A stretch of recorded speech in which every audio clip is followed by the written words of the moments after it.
I think there's one other use case I want to point out because we see it a lot is legacy.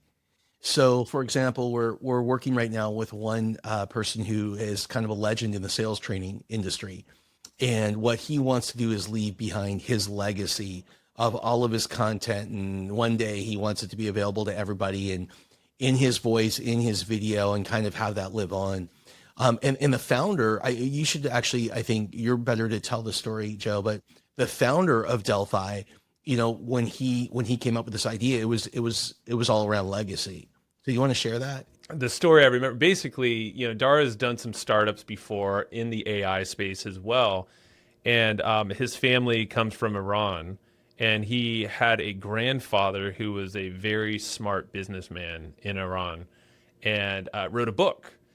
Now, I don't believe Dara ever, and this is where I'm like, I don't think he got to meet him, or if he did, he never asked him about all of his business stuff. And I think he was too young.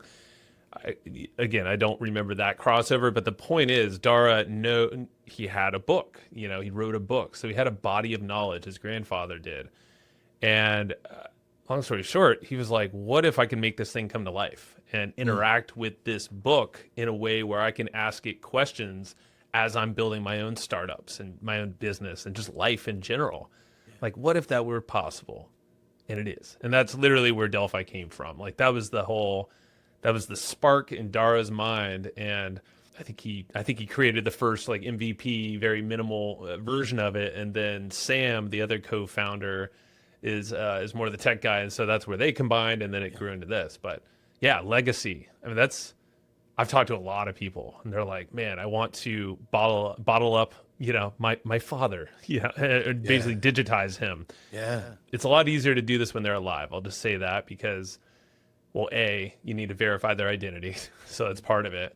But also, it's like and this is what I've heard from others who have done it, slash have already, because we tried to do this with a buddy of mine that passed away through another mutual friend. Because Delphi actually has this somewhere on their website. Maybe they took it down, but there's philosophers. So you can actually engage with different philosophers like Marcus Aurelius or Socrates, like, and have full on debates with, or you can learn from a perspective, run your 2025 thoughts through their whatever age they were in, like a long Yeah. time Yeah. ago. And but the point is, you're bringing wisdom to life,